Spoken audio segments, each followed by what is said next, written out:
2025 সালের শেষ দিক থেকে 2026 সালের প্রথমার্ধের মধ্যে নির্বাচনের সময় নির্ধারণ করা যায়।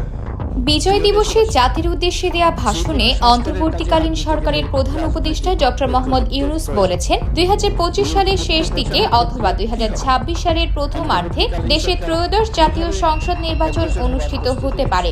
অন্তর্বর্তী সরকারের নির্বাচনের এই পরিকল্পনাকে স্বাগত জানিয়েছে যুক্তরাষ্ট্র।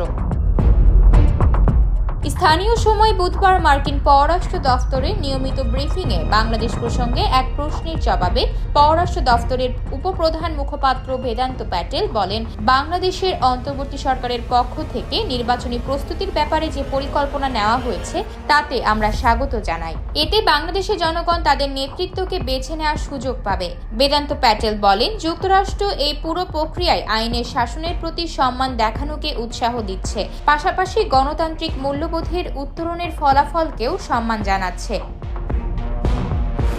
গুমের ঘটনায় সাবেক প্রধানমন্ত্রী শেখ হাসিনার জড়িত থাকার প্রমাণ পেয়েছে গুম কমিশন। বাংলাদেশের গুমের ঘটনায় জড়িতদের বিরুদ্ধে যুক্তরাষ্ট্র এর আগে নিষেধাজ্ঞা আরোপ করেছে। এ নিয়ে প্রশ্ন করা হলে বেদান্ত প্যাটেল বলেন, বাংলাদেশের বিগত 2 দশকে যেভাবে শত শত মানুষ জোরপূর্বক গুমের শিকার হয়েছে তাতে আমরা গভীরভাবে উদ্বিগ্ন। এটি মানবাধিকারের চরম লঙ্ঘন।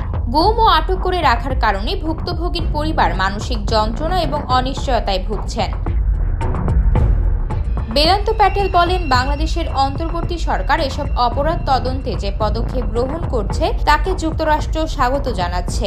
গুমের শিকার ব্যক্তি এবং তার পরিবারের সদস্যদের জন্য ন্যায় বিচার নিশ্চিতে স্বচ্ছ বিচার প্রক্রিয়া নিশ্চিতের জন্য আমরা আহ্বান জানাই।